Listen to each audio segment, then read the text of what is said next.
মালদা জেলা শিশু সুরক্ষা দপ্তরের উদ্যোগে জেলা গ্রন্থাগার বই বাগানে আন্তর্জাতিক শিশু অধিকার সপ্তাহ পালন। উপস্থিত ছিলেন অতিরিক্ত জেলাশাসক অনিন্দ্য সরকার সহ বিশিষ্ট অতিথিবর্গ। বিভিন্ন স্কুলের ছাত্রছাত্রীরাও উপস্থিত ছিলেন। বিভিন্ন ধরনের নাচ গানের মাধ্যমে শিশু অধিকার সপ্তাহ দিবস পালন করা হয়।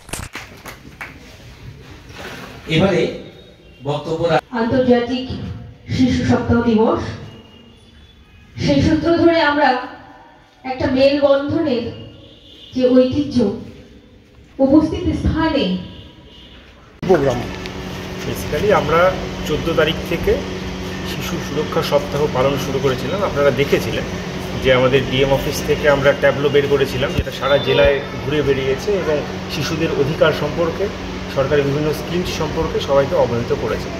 তারই একটা অংশ হিসাবে এই আমাদের যে সপ্তাহব্যাপী বিভিন্ন প্রোগ্রামের অংশ হিসাবে আজকে আমরা বই বাগানে মিলিত হয়েছি, যেখানে বিভিন্ন স্কুলের বাচ্চারা আছেন, বিভিন্ন হোমের থেকেও বাচ্চারা এসছেন। আমরা আজকে সারাটা দিন এখানটায় বিভিন্ন আমাদের সাংস্কৃতিক অনুষ্ঠান হবে, বিভিন্নভাবে আমাদের বাচ্চারা আনন্দ করবে, এটাই আমরা